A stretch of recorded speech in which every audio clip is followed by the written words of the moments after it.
Aloha and welcome to Figments, the Power of Imagination, Season 4, Arbitrarily Determined, Episode 1. Well, it's the first one, my arbitrary Season 4. And I'm happy to be with you and to chat with you about air superiority, imagining air superiority.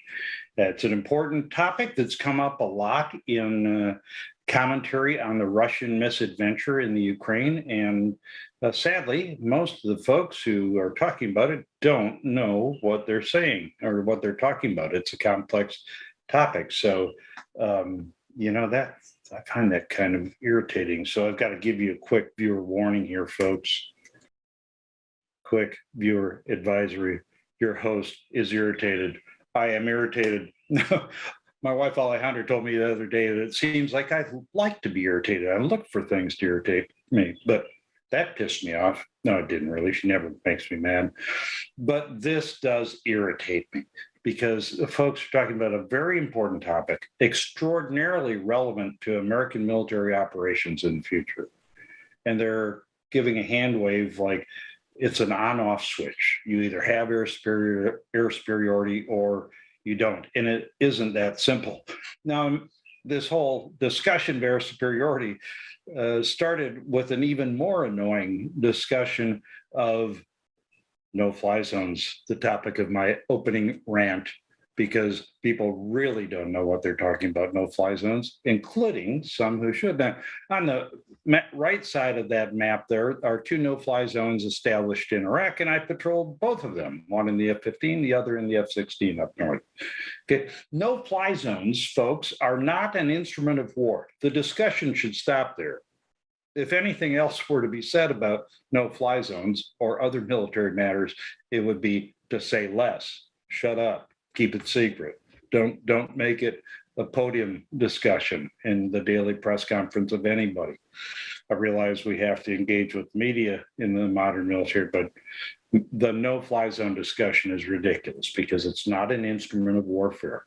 It's in essence a sanction imposed post-conflict. Now, it could be a pause in a conflict, a truce, or a ceasefire, or it might be at the end of the conflict, as it was after Desert Storm in Iraq. These are the no-fly zones that existed between the end of Desert Storm and the beginning of Iraqi freedom in 2000, from 1991 to 2003. Okay, so they require an official mandate, by the way. You don't just make them up. You don't just say, okay, that's a no-fly zone for you and a no-fly zone for you, and in an Oprah Winfrey sort of a way. Everybody doesn't get a no-fly zone. And that mandate usually comes from the United Nations, the United Nations Security Council, in the form of a resolution. Who's the chair of the UNSC, the United Nations Security Council right now? Sadly, it's Russia. So that's probably not happening. This is a discussion that diverted too much attention of our national leadership and of the public, and I find really irritating. There were other options, and those were not discussed, nor do they appear to have been used. But that's neither here nor there. So having said that, let's talk about no-fly zones. And I'll get over my irritation that I think or let's talk about air superiority, that the depth of understanding of air superiority and all the elements of it appears to be about as deep, maybe 5/100ths of a millimeter, the thickness of a piece of paper that you can print a snarky tweet or a sanctimonious meme on.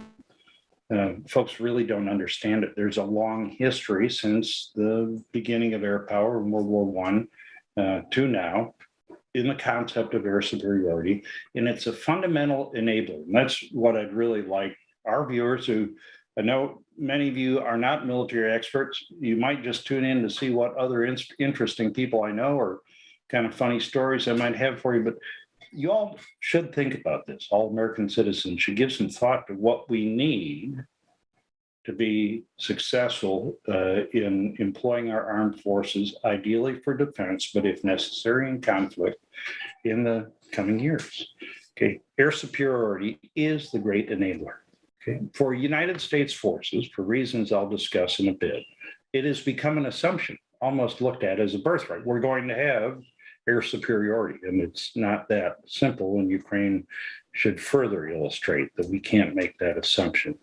It's invalid and dangerous, and we have to do our best to have the capability to achieve air superiority, ideally to deter conflict, but if necessary, to be successful in conflict. So, what is air superiority? I should know, because I was an air superiority fighter pilot for a long time, a long part of my career. That's me with in my initial checkout class in the F-15 in 1981, and on the tail of a F-15 at Osan Air Base, sitting alert to keep the North Koreans north and protect the South Koreans south. And so I did that for almost 2,000 hours. And as I said, I flew over Iraq. I later commanded a wing in the only war where the sole direct application of military power came from the air. And I would submit that we won. And I learned a lot about that, about air superiority in that. I'll talk about that in a bit. But you need a definition if you're going to understand air superiority. So since this is in NATO's backyard, east yard, I'm not sure what you call it, let's look at a NATO relevant definition. Air superiority is a measure of dominance that that one side's air power has over another, as you see on the screen, during a military campaign, which we're seeing, unfortunately, Ukraine. And in the NATO glossary, they say that the degree of dominance in battle, in the air battle, of one force over another permits the conduct of operations by everybody else, land, air, sea. And that's key. It's not the end all be all, but without it, in modern warfare against a committed and capable adversary, you're in big trouble. And there's good evidence over and on the terrain of Ukraine that reinforces that. And it's the idea is that you want to be able to use your elements of military power at the time and place of your choosing without prohibitive interference. So if you take anything away from the definition of air power that I've just given you, of air superiority that I've just given you, it's that without prohibitive interference, because that's a euphemism for casualties, folks. That's how much are you willing to sacrifice to achieve your military objectives? And the measure of air superiority that one side has over the other is to a large degree, the determinant of how many casualties you have. And that's blood and treasure, airplanes, but more importantly, people. We haven't had to spend much lately, and we have gotten the idea that we have a birthright to air superiority. Not true. So let's go back only to World War II. World War I is relevant, but I only have 30 minutes here on Figments, the Power of Imagination. And I was not yet on active duty in World War I, or several of the others, but there is relevant stuff there. First, talking about World War II, we were able, well, let's look across, not just us, not just allies, but look at the impact of air superiority in World War II. In Europe, the failure to achieve air superiority over England thwarted Hitler's ambitions to invade the UK. He thought he could, he didn't. Air superiority to a sufficient degree enabled the massive landing at D-Day. Imagine if, in addition to all of the other threats that our landing forces faced, they were under continuous attack by German aircraft. There were some attacks, not enough to deter it. And it enabled the D-Day invasion. There was no question about that. In the Pacific, the air superiority was achieved to a degree that allowed us to launch the nuclear attacks on Hiroshima and Nagasaki. You can view those as you want, but the truth is they happened. And the truth is they were critical to ending the war, short of an invasion of the Japanese main islands. Again, that doesn't mean that it was free. the air superiority, such as it was, came at the cost of over 50,000 casualties in the U.S. Army Air Forces alone. 50,000 casualties.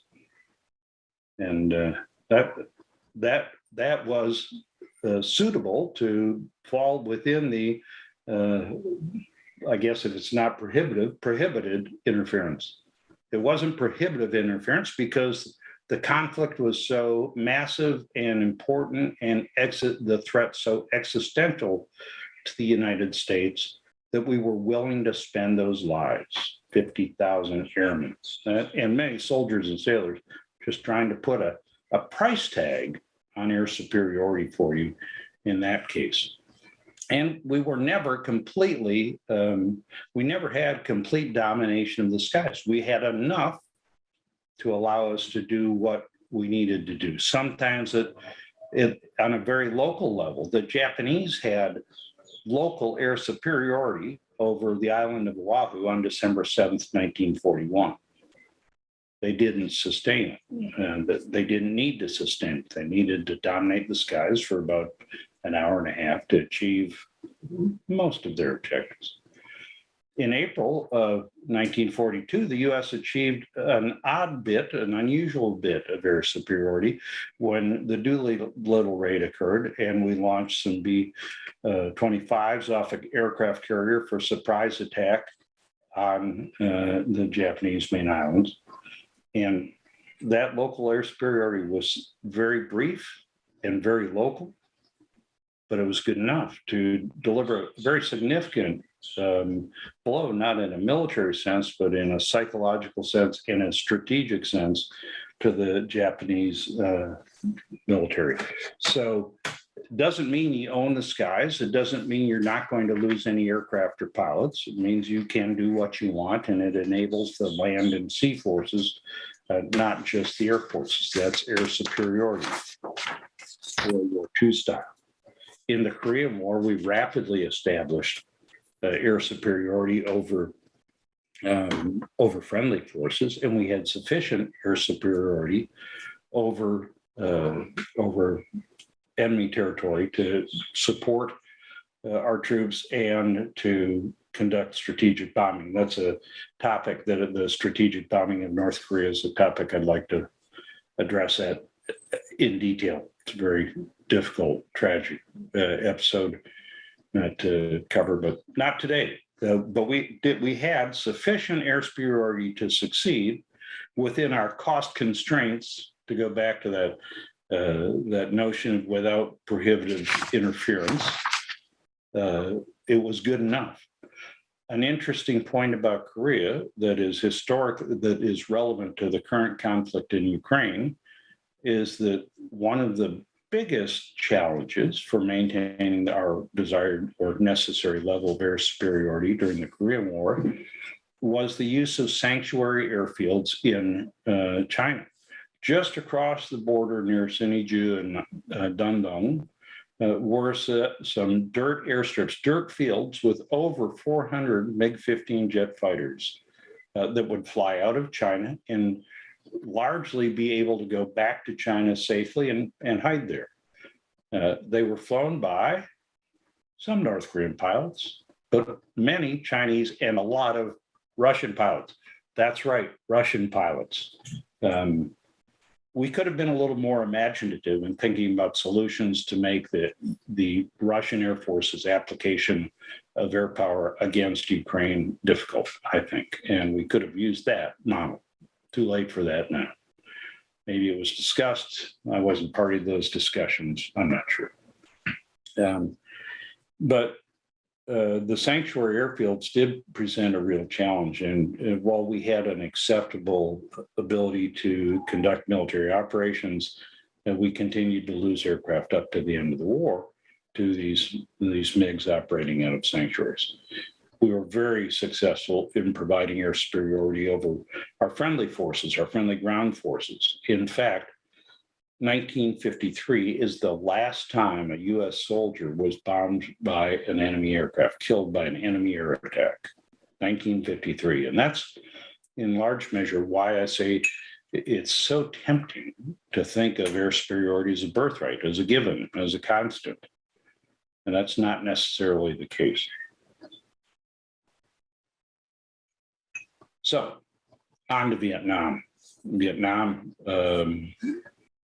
once again, sort of similar to Korea. We had air superiority most of the time over friendly forces against everything, against North Vietnam over their territory, not so much. And the air superiority that we achieved over friendly forces didn't protect our helicopters from AAA, anti-aircraft artillery, flak guns up to 85 millimeter, so pretty big guns, and even a machine gun.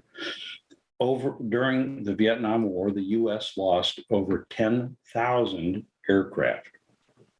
10,000 aircraft. So as I've said, air superiority is not as simple as hand waving, we own the sky. It's a tough, grinding business that has to be dealt with throughout the course of a conflict. And Vietnam is a clear instance in that. So we lost over 10,000 aircraft, including helicopters and drones. Drones were used there, but not as we see them used today. The loss rate was about 4/10 of an aircraft per 1,000 sorties. It's hard to lose 4/10 of an aircraft, but you know what I mean there. In comparison, we lost 2 aircraft per 1,000 sorties during the Korean War, and almost 10 per 1,000 sorties in World War II. So we were getting better, right? Right.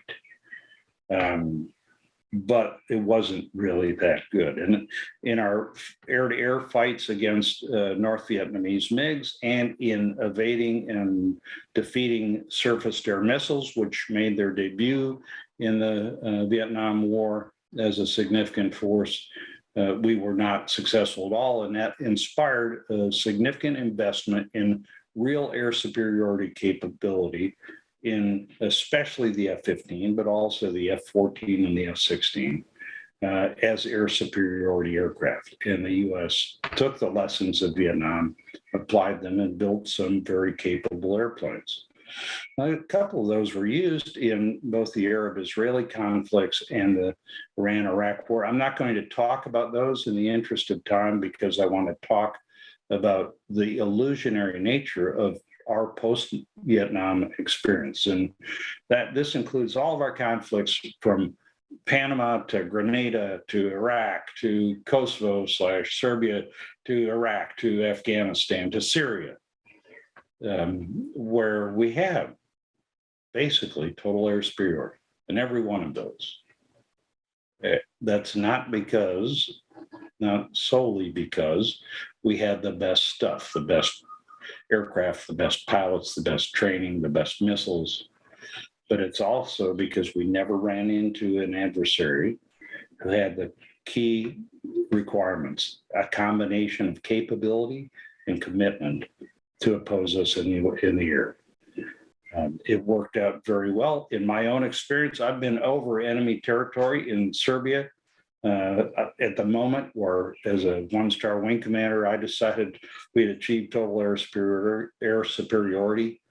We were attacking a target at night and the weather was bad. And we flexed to another target and the weather was bad there. And we came back to the original target and the weather was sufficient for us to adjust our attack deliveries and destroy the target.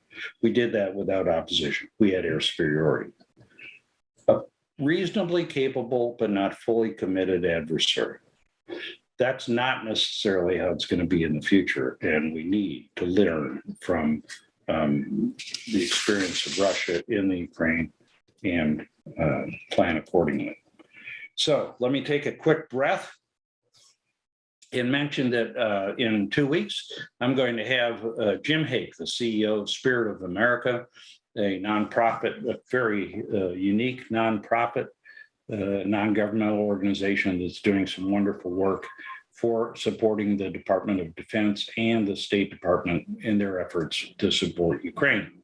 And Jim will come talk to me about how he founded Spirit of America, what they're doing now, and what their motivation is, really what's different about Spirit of America, because it's a very unique nonprofit, and I'm proud to be on their board of advisors.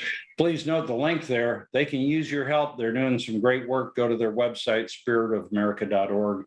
The donate button will be right there in front of you, and I hope you'll support them either before or after you see Jim in a couple weeks.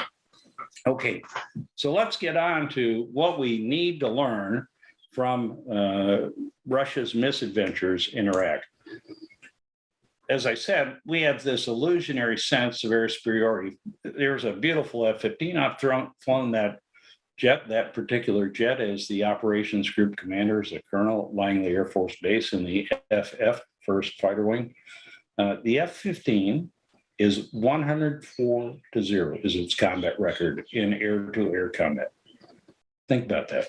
104-0. Never been shot down by another aircraft. It's a dominating airplane. Right? What about next time? As I said, we haven't faced, it's not that it's not a great airplane. It's not that we don't have great and well-trained pilots. We do. But we have not faced a modern, capable, and committed adversary.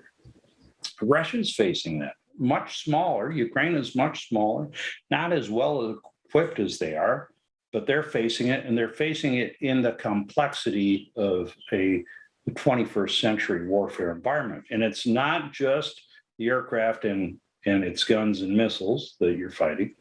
It's the surface-to-air missiles, the advanced surface-to-air missiles like the S-300. By the way, the S-300 surface-to-air missile, an older Soviet-era missile, there was a rumor that those would be introduced into Kosovo during the air war over Serbia.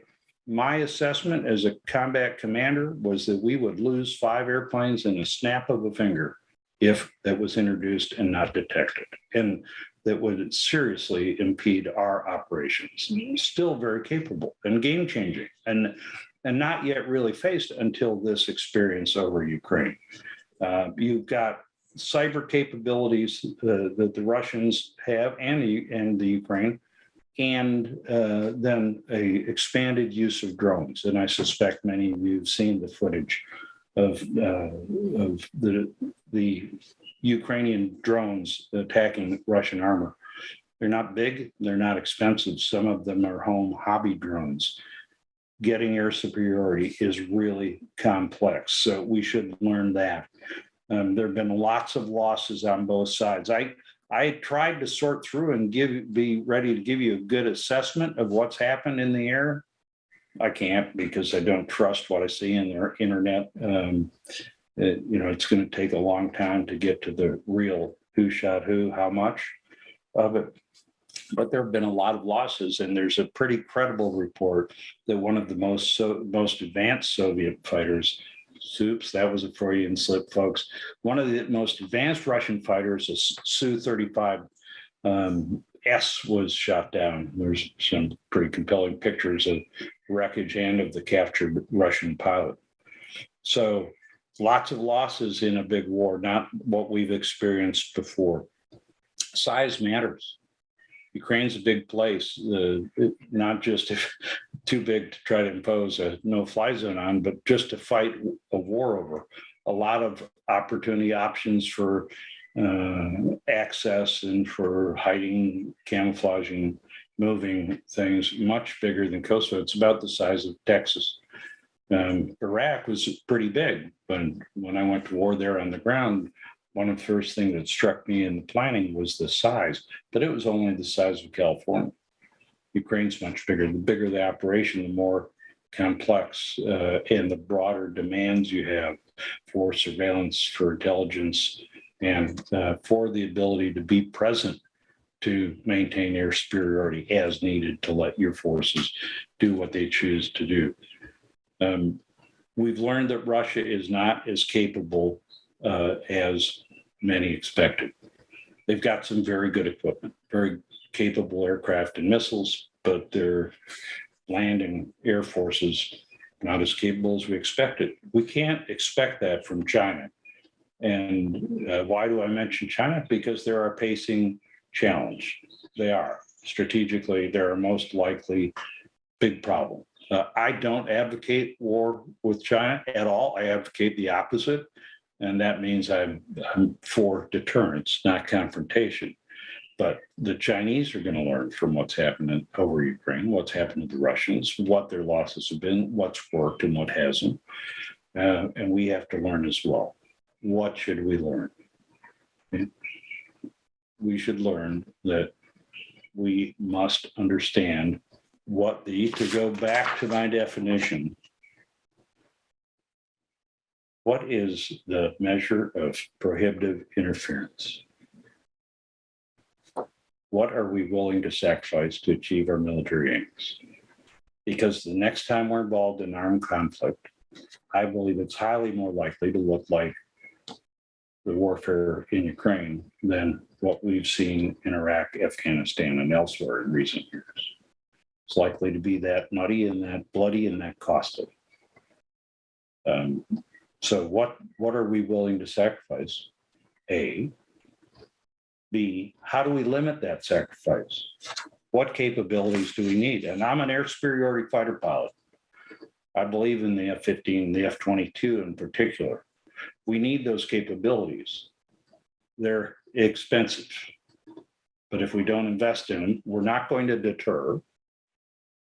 And if we wind up forced into a fight, and I pray we don't, then we're going to have losses that are prohibitive, that may cost us more than we're willing to sacrifice, and allow folks who don't see the world as a free and open place, may allow them to succeed. I don't think we want that. So that is a start on a conversation about air superiority, because it is complex. I think it's a topic that needs to be addressed and much better understood than it has been in the media. So what would Fig do? Here's my advice to you, faithful Figments viewers. Don't be naive about the requirement for deterrence or about the cost of war, especially the cost of war. And encourage your elected representatives to invest in deterrence and be ready.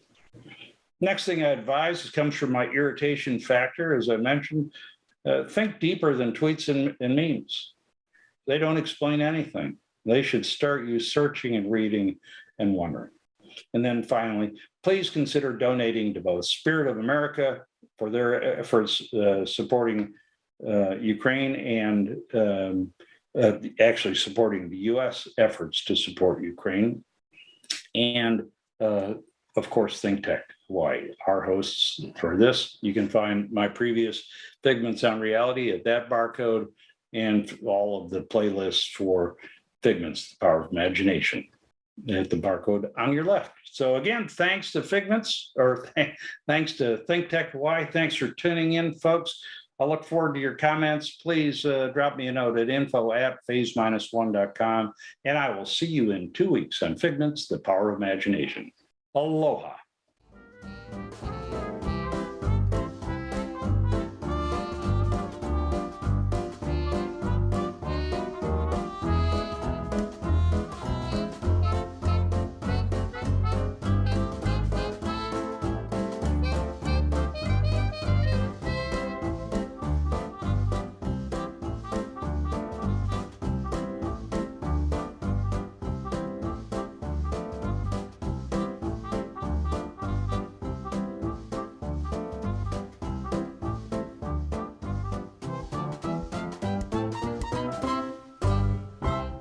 Thank you so much for watching ThinkTech Hawaii. If you like what we do, please like us and click the subscribe button on YouTube and the follow button on Vimeo. You can also follow us on Facebook, Instagram, Twitter, and LinkedIn, and donate to us at thinktechhawaii.com. Mahalo.